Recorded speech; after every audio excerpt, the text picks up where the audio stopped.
বিসমিল্লাহির রহমানির রহিম। সম্মানিত দর্শক শ্রোতা ভাই এবং বোনেরা, আশা করি আপনারা সবাই সহি সালামতে আছেন। সাবেক প্রেসিডেন্ট শাহাবুদ্দিন চুপ্পু সাহেবের পদত্যাগের পরে কে প্রেসিডেন্ট হচ্ছেন পরবর্তীকালে, এই নিয়ে বিভিন্ন গণ এবং সামাজিক মাধ্যমে কথাবার্তা চলছে। অনেক নাম এসেছে: মির্জা ফখরুল ইসলাম আলমগীর, ডক্টর আব্দুল মঈন খান, আমির খসরু মাহমুদ চৌধুরী, নজরুল ইসলাম খান, ডক্টর খন্দকার মোশাররফ হোসেন, বর্তমান ভারপ্রাপ্ত প্রেসিডেন্ট মেজর হাফিজ। অনেক নাম নিয়ে আলোচনা চলছে। এরই মাঝে আরেকটি নাম গণমাধ্যমে এসেছে, সেটি হলো অন্তর্বর্তী সরকারের প্রধান ডক্টর মোহাম্মদ ইউনূস।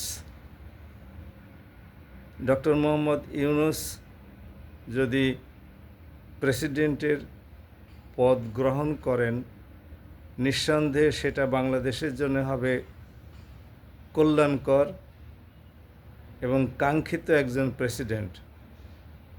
আওয়ামী লীগ ছাড়া, আওয়ামী সমর্থক ছাড়া বাংলাদেশের সকল জনগণ তাকে মাথার মণি করে রাখবে এবং সাদরে গ্রহণ করবে, এতে কোনো সন্দেহ নাই।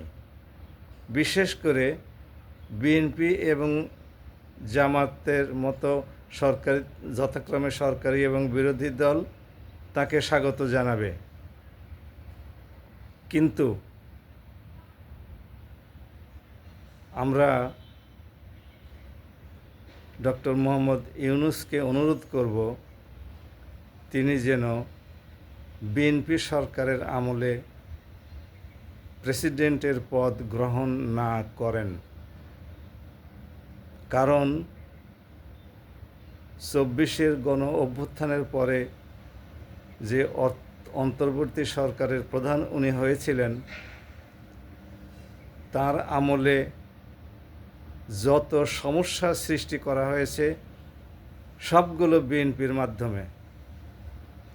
উনি যত সংস্কার করতে চেয়েছিলেন সবগুলোতে বাধা দিয়েছে বিএনপি। সেই বিএনপি মাননীয় প্রধানমন্ত্রী জনাব তারেক রহমান সাহেব যদি ডক্টর মোহাম্মদ ইউনূসকে প্রস্তাব দেন তাহলে ঠিক আছে, কিন্তু বিএনপির অন্যান্য নেতারা, মির্জা ফখরুল ইসলাম আলমগীর থেকে শুরু করে অন্যান্য কোনো নেতাই তাকে গ্রহণ করবে না। তাকে অপমান অপদস্থ করে মাঠে ময়দানে নানান রকমের বক্তব্য বিবৃতি দিবে। দেশের দিকে না তাকিয়ে তারা ব্যক্তিগত আক্রোশ ঝাড়বে। এতে তার মান সম্মানের ক্ষতি হবে। উনি একজন সম্মানিত ব্যক্তি, বিশ্ববরেণ্য নোবেল বিজয়ী একজন অর্থনীতিবিদ। আমরা তার এই অসম্মান তথা বাংলাদেশের অসম্মান কখনোই কামনা করি না।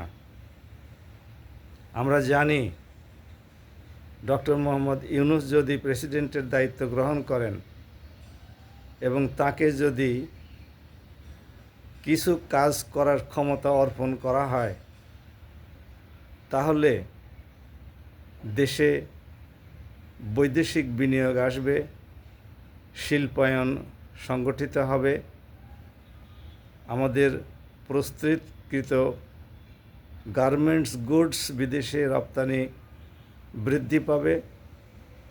বিশ্বের বিভিন্ন দেশে, চীন, জাপান, পশ্চিমা বিশ্বসহ মধ্যপ্রাচ্যের বিভিন্ন দেশসহ সর্বত্র জনশক্তি রপ্তানি নিঃসন্দেহে বৃদ্ধি পাবে। বিভিন্ন আর্থিক অনুদান এবং দাতা সংস্থার কাছ থেকে অনুদান এবং ঋণ গ্রহণ করা সম্ভব হবে, অত্যন্ত সহজ হবে। জলবায়ু পরিবর্তনের জন্য বিরাট অঙ্কের অর্থ তিনি আনতে পারবেন।